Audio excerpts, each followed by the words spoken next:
Welcome to the Belonging Podcast by Elevate Villages. I'm your host, Melissa Kaye, and today we are joined by Coach Kathleen White. She has spent years navigating relationships where people-pleasing and unmet needs have became the norm. So through healing, she learned how these patterns developed, and she's here today to explore with us how this relates to our need for belonging. Coach Awesome. Kathleen, welcome to the podcast. Thank you so much, Melissa. I'm very excited to be here. I love what you're doing at Elevate Villages, by the way. Oh, thank you. Thank you. Well, I would love, we can bring that into this podcast a little bit. I think it relates a lot with a lot of work you've been doing. Take us back to the times in your life when perhaps you didn't feel like you belonged. Tell us about those relationships or what brought you to saying, wow, I need to learn how to stand better in my power. Absolutely. I was raised in a dysfunctional home, as many codependents are.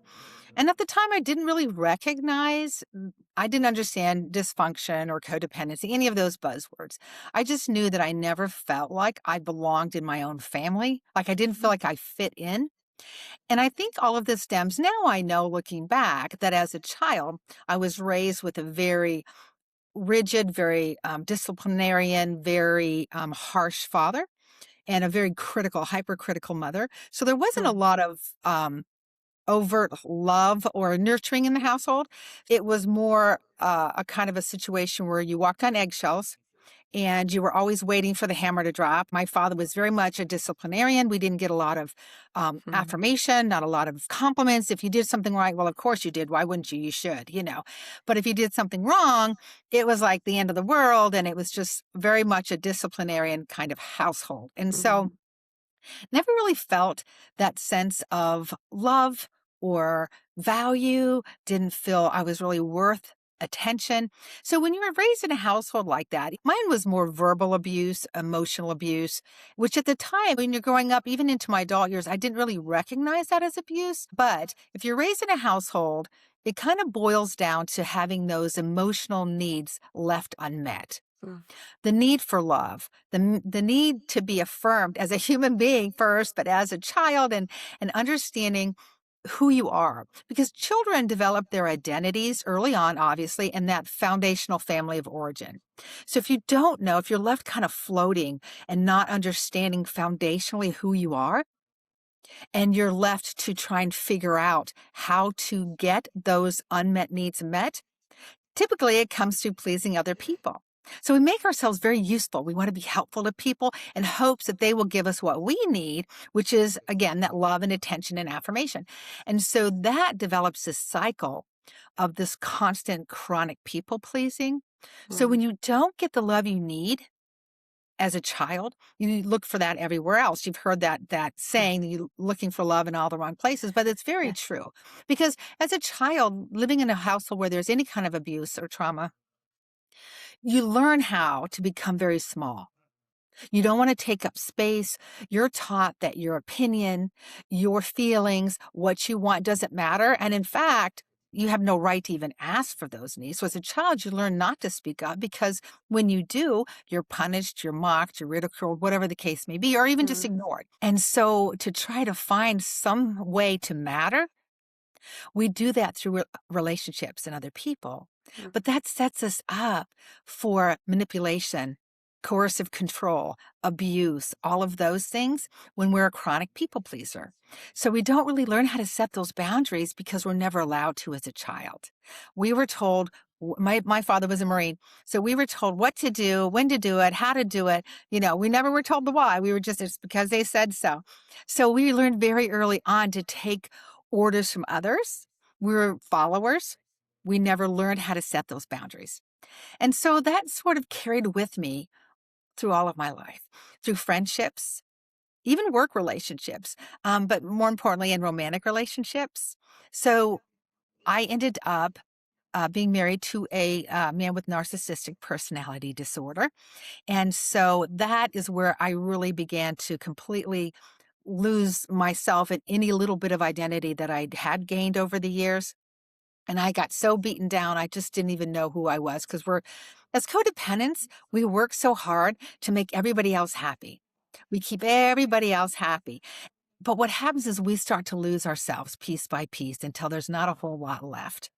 So at that point, just beginning to understand that there's an issue, there's something wrong, but the common denominator in all of these painful relationships was me.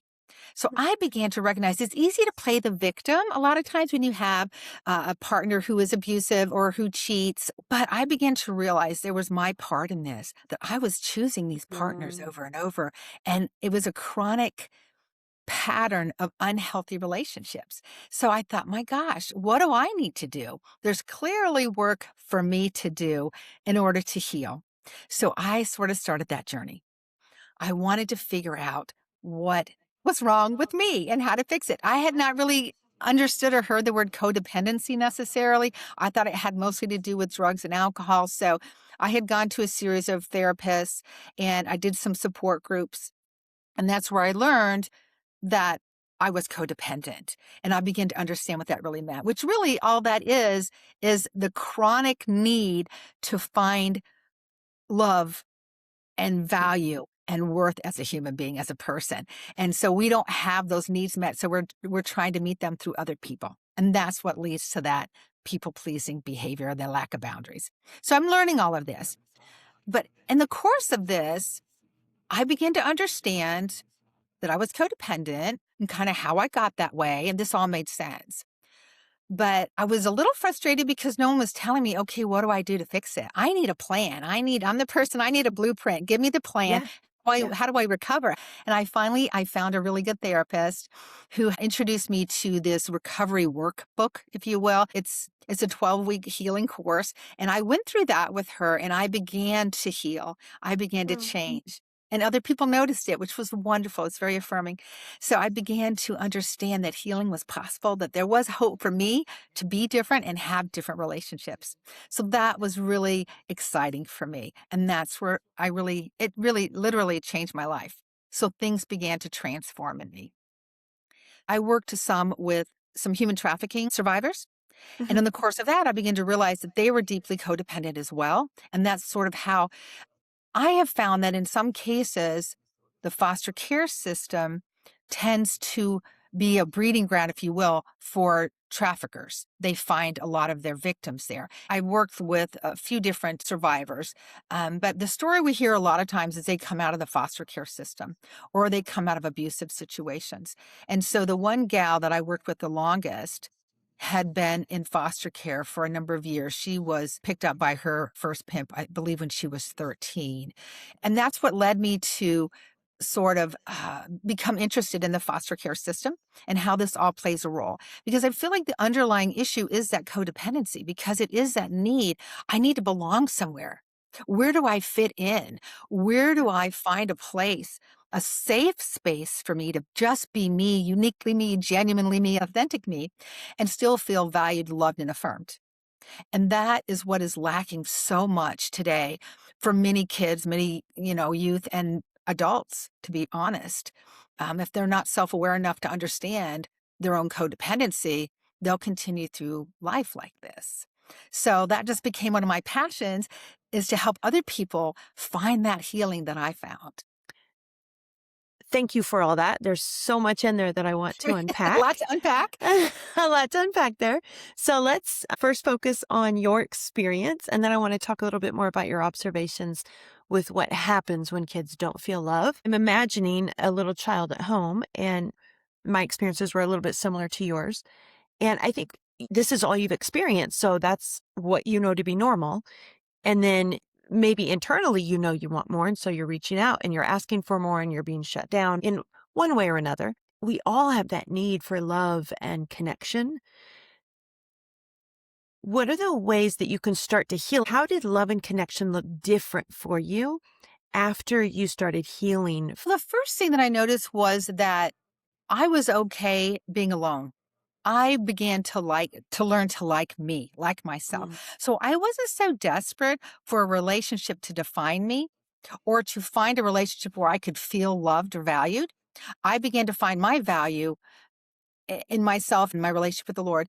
And that changed how I viewed other relationships. When you said you learned to like being alone or to like Mhm, yourself, mhm. can you define that a little bit? What does it mean to like yourself? How did it look when you're in a relationship and you're loving somebody? What's different when you're alone? And give us a picture of what the difference is. Oh man, that is such a good question. I love that so much. It was more where I didn't feel lonely when I was by myself. I didn't feel like I had to fill the silence. I didn't have to fill the activity with someone who was there making me feel good about myself. Hmm. I had learned to start feeling good about myself just in and of myself, that as a human being, that alone, I am worthy. I'm worthy of love as a human, as a woman, as a daughter, all of those things, all of those roles that we play.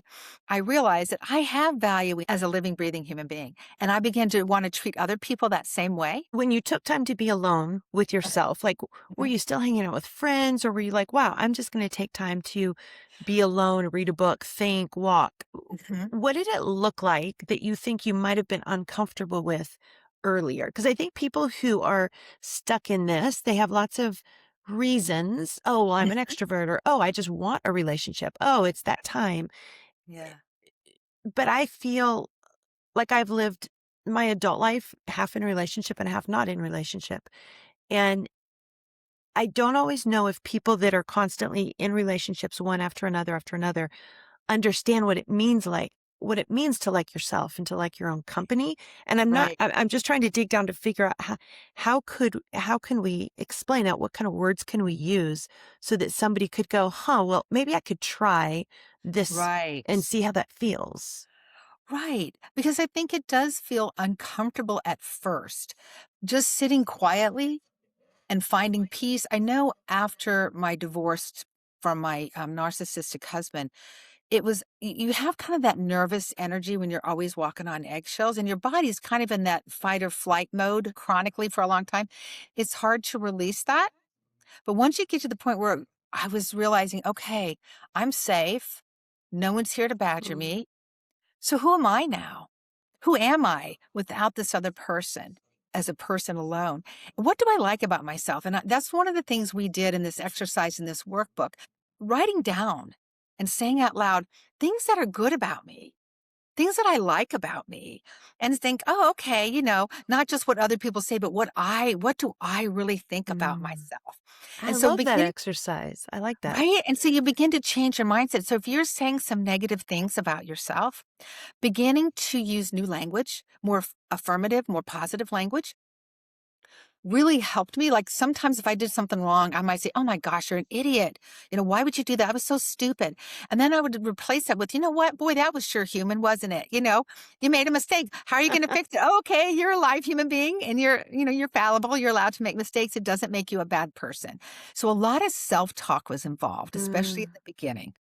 Just trying to reprogram my brain to think differently. Because when you've been told you're worthless all your life, or it's been demonstrated that you have no value, Yeah. it begins to be a loop in your brain. So you have to change that. Yeah. Yeah. And I think like if we go back over to the youth, Mhm. they're usually at a relatively young age when they're taken from their home. And so Right. obviously there's already trauma in the home for them to be taken out. Right. So now they're taken away from their original caregivers and then Hmm. they're set into a group home or they're set into a foster home. And that foster home then can change and change again and change again. So even if the individual foster parents are exhibiting love or trying their best to create a safe space for children, what happens to their sense of self, to their sense of belonging as they're growing up, being moved from home to home to home? Well, I think when you're raised in a household that's dysfunctional or abusive, that's all you know. That becomes kind of familiar. So, healthy, normal relationships are uncomfortable in the beginning. You have to really begin to process what that means. So, when a child gets taken out of what they know, particularly if it's traumatic or abusive or whatever, coming into something they don't know can be terrifying, right? So, they may go from one abusive situation to, unfortunately, a foster care system that isn't the best. So they've already been most likely um, traumatized in some way. They probably don't have a really good sense of self or who they are. So they're used to making themselves small, or they may be used to acting out. So when they get into this foster care situation, they don't know what's coming. It can just be that can be an attack on their nervous system. They're going to be very wary. They're going to be at high alert because they want to see, is this safe? Is this not safe? And if it isn't safe, then of course that is going to trigger all the things, all the negative things. Even if it's safe, though, it's very hard sometimes, I think, for children just to all of a sudden say, oh, okay, I'm safe, I'm fine now, and let that guard down, right? Right, right. So they're still waiting for the shoe to drop, and they may not trust that for a good long time. So hopefully, if they get a good, understanding, well-trained foster parents, they will be patient with that and understand that the acting out a lot of times is just, hey, I want to see if you really mean it. Are you really going to be here for me? Can I let go? Can I release my fear and Mhm, my, being at high alert situation? So I think it's very unsettling. It's just the whole sense of, will I belong here? Maybe I didn't fit back there, but will I belong here? Will I fit here? But then they do some self-fulfilling behaviors where they act out and it tells them, okay, yeah, you're right. You're a bad person. You're a mhm. bad kid. You don't fit. So it's just very difficult unless they have really, um, uh, astute foster parents that can Yeah. address that. Yeah, and unfortunately, in the foster system, for our listeners who may not know, even the best foster parent, fostering is set up in Mhm. relatively short intervals. So there can be something that changes in the foster parent's life that necessitates now the child is moved, or, maybe a new baby's coming in, maybe there's a divorce, maybe a change of jobs, maybe moving, all sorts of things. So I know that the youth that we're working towards building villages for, these are youth who have now turned 18, 19, and the system is Mhm. no longer responsible for them. But these youth, Kathleen, these youth have been in, on average, if you age out, Mhm. on average, you've been in 20 to 30 different homes or different placements. It's heartbreaking, absolutely So heartbreaking. I can, like, it's the youth that I talk to right now and we're working with. What I see more than anything is their shrinking of themselves. Like, they just try to be invisible. You know what? Yes. If I can just find a little corner that I can be in, Mhm. it might not even be great, but it's mostly safe and I know what to expect. I'm just going to be so quiet and so, like, in the background Small. so that nothing changes, because it's only been change and change and change.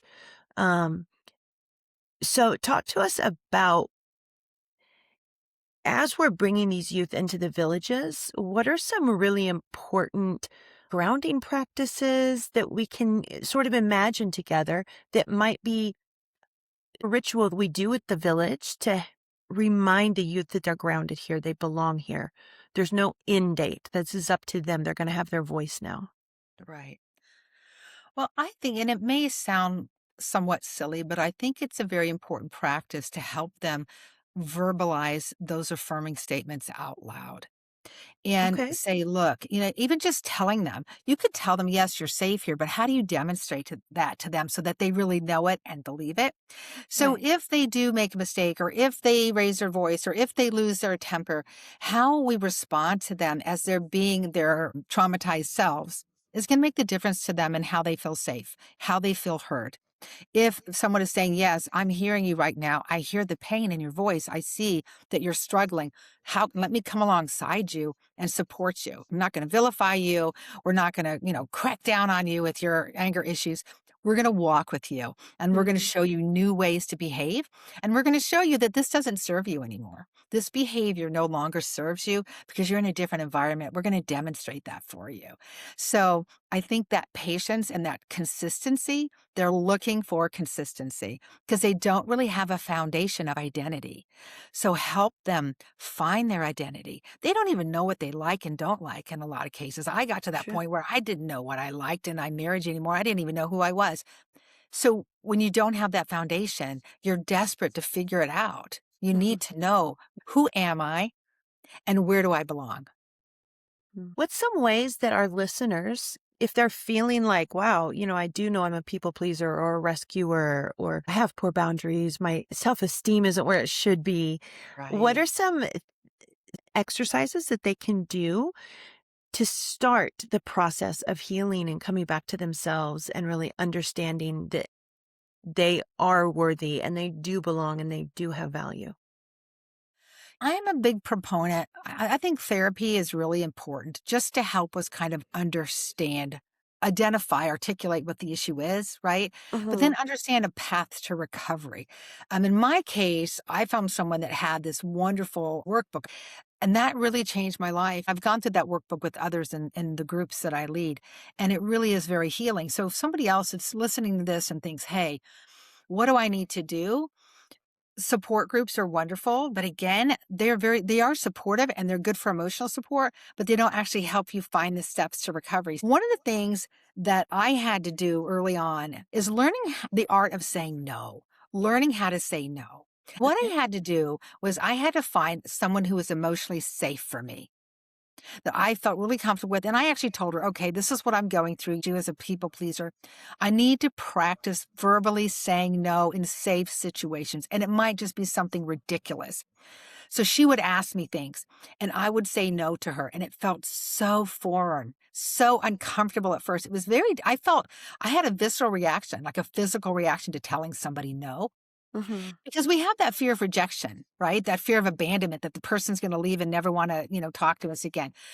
And because relationships are so important, that's terrifying for a Yeah. codependent. So we don't learn to say Yes. no, right? So I had to practice, and it sounds crazy, but I began to practice in very safe, mundane things. If someone said, hey, we're watching a movie, can you get up and get me a glass of water? No, I believe that's something you can do for yourself, which, I mean, you want to be not, obviously, you would, if you're getting up, you're going to get a glass of water. I'm just saying we need to practice saying it out loud because the problem is when people ask us to do things, we say yes, even if it's to our own detriment, it could actually harm us and hurt us. And we're still trying to please the other person. But we have to start somewhere. So start small with a safe person and just practice saying no. So I had a gal I was working with and I told her, I'm just going to like periodically, I'm going to ask you to do ridiculous things, really ridiculous things so that you can just practice saying no. So I would text her and say, hey, come over and do my dishes because she was my neighbor. And she would be like, oh, I'm sorry. Nope, no, sorry. You're just going to say, no, that doesn't work for me. That's all you're going to say. You That's don't explain good. it. You don't justify it. So then I would say, hey, give me $100. No, that doesn't work for me. Okay, cool. So it took her a while it takes us all a while to stop apologizing and over explaining why we can't do something. So it took a lot of practice for me to say no and just sit in that and be comfortable with that and have peace with my no. So that was something simple that had huge impact on me. Yeah, it doesn't sound simple, but it does. I mean, it is simple, and I can see how Hard. difficult that is. Yeah, very hard. But I love that. Yeah, like you're that friend you're safe with, and doing Mm, these ridiculous asks as like right. the entry point to where you and not apologizing. That's a huge one. Not, oh, I'm It so sorry I is. can't, or even necessarily explaining. I mean, still obviously do with kindness, but Right. no. That I like what you said. No, I think you can get up and get your own water. Like, You know, I mean, it's just, and you don't even yeah, need to even say that. Just say, no, that doesn't work for me. That's my go to now is that doesn't doesn't work work for for me. me. Hmm. Yeah. That's And even sometimes now, like, in fact, I actually use this recently. I use this a lot, actually. I have, when someone isn't accepting my no and they keep pushing, I will be very nice. I'll be I'll smile. I'll say, are you having a hard time accepting my boundary? Or why do you think it's hard for you to accept my no? And they backpedal so quick. Oh, no, that's fine. Okay, no, I don't have an issue with your boundaries. You know what I mean? Because to them, mm, it's putting it back on them. So I always try to put it back in their that's lap for them good. to explain Mhm. themselves rather than me trying to explain my no. And it works every time. I've never not had it work. Wow. Yeah, So, great advice. Thank you. So, Kathleen, your coaching practice is called yes. Phoenix Rising. Tell Yes. us how you came up with that name for your coaching practice. Because, I have been doing this for years with groups of people from my church. And now I'm going online so that more people can access it. But after I did a group session, I would ask them to do reviews just of the class, what we could improve, what was right. And the term that people kept using the most was life changing. I heard it over and Oh, over the years. This transformed my life. This changed my life. This was life changing.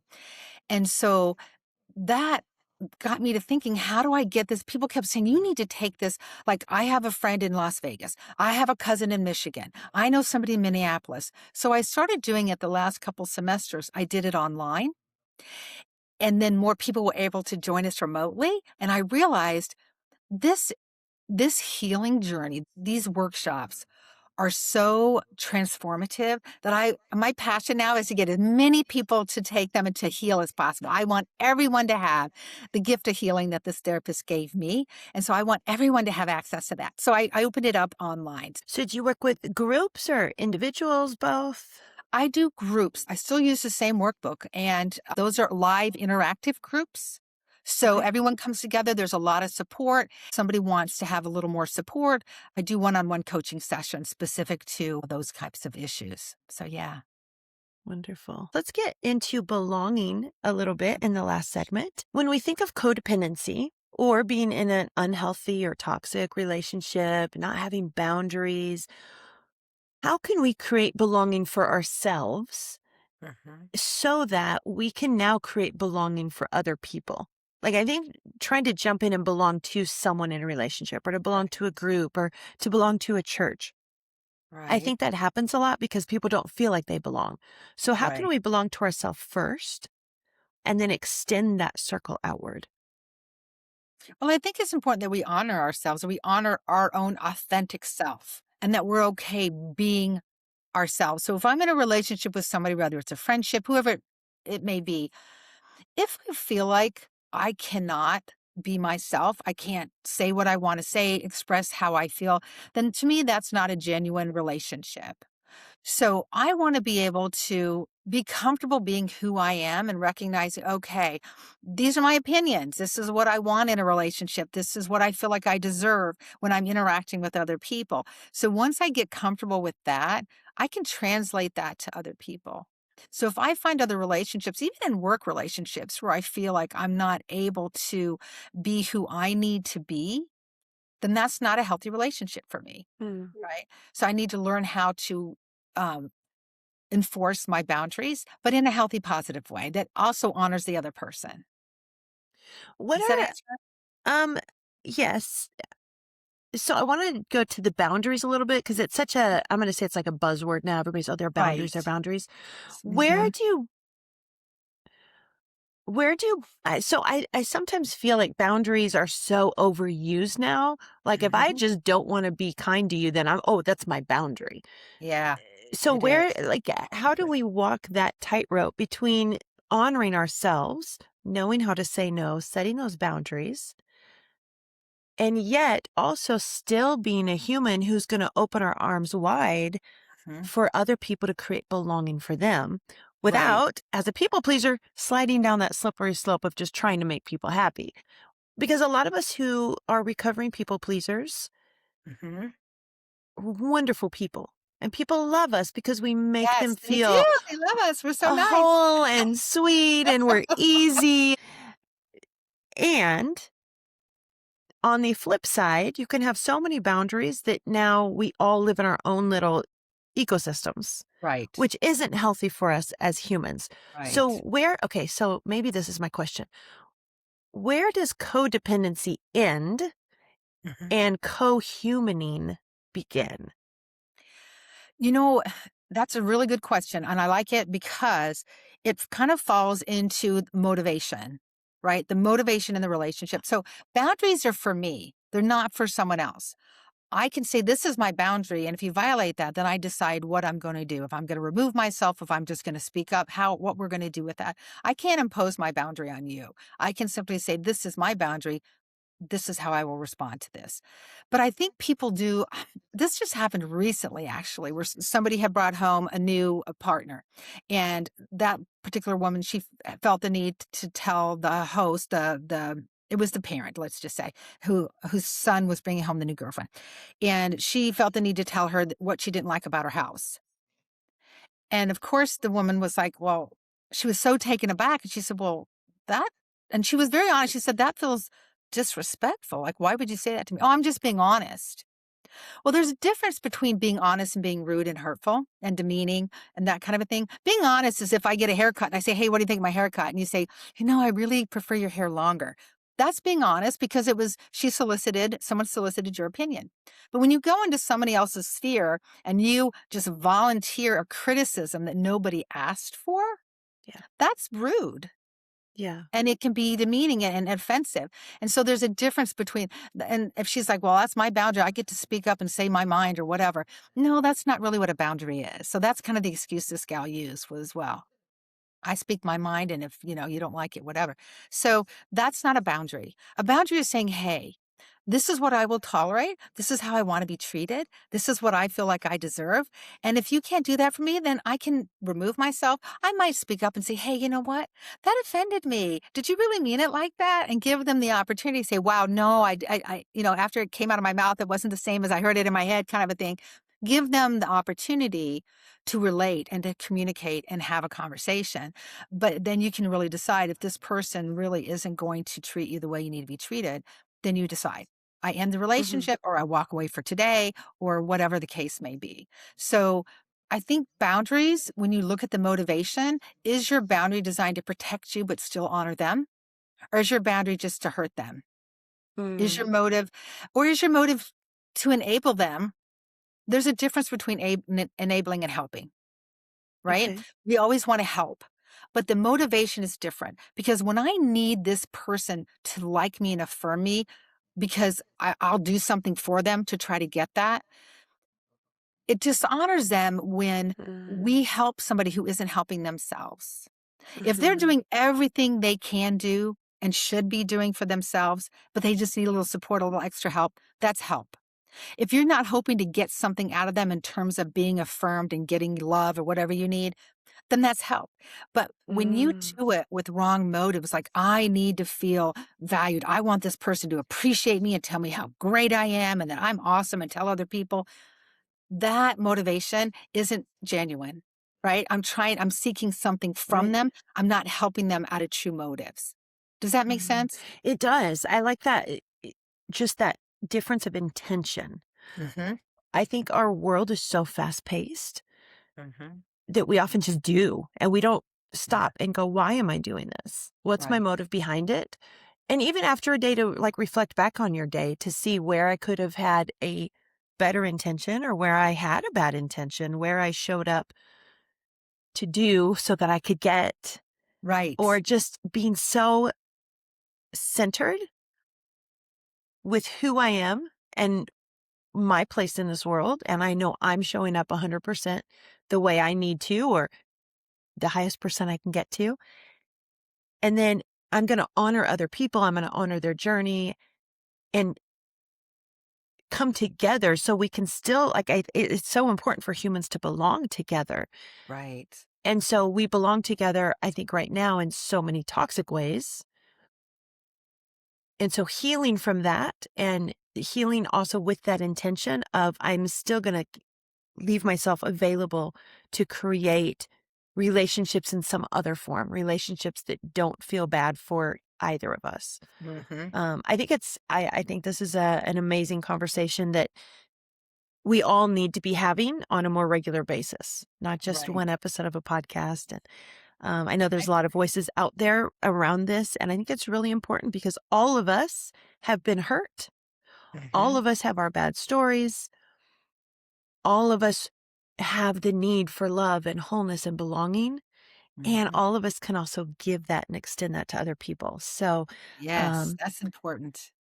yeah, extending belonging, we get eh, just in this podcast, we talk so much about when I didn't belong or when I did belong. And we're really trying to move into that sphere now of how do I create belonging for other people? But I can't create belonging for you until I fully belong to myself and I'm happy and healed. So I love the work you're doing, Kathleen. Thank you. I'm so glad you're here today. I'm going to put your information down below in the show notes so people know how to get a hold of you Awesome. if they'd like to join one of your groups or get some one-on-one time. If they Perfect. want some practice saying no Yes. to some I can really practice random that with them. texts. Yes. Exactly. My pleasure to do Ah, that. great. Well, Kathleen, Awesome. thank you so much for being with us today. Thank you, Melissa. I appreciate you. This has been another episode of the Belonging Podcast by Elevate Villages. Thank you so much to our patron, Dee Laughlin, who makes these conversations possible. And thank you, listeners, for tuning in. Put your comments below, questions, any future guests you'd like to see on the show. Please put those down below in the comments. We do read those. Thank you for being here. And let's go out there and build belonging together.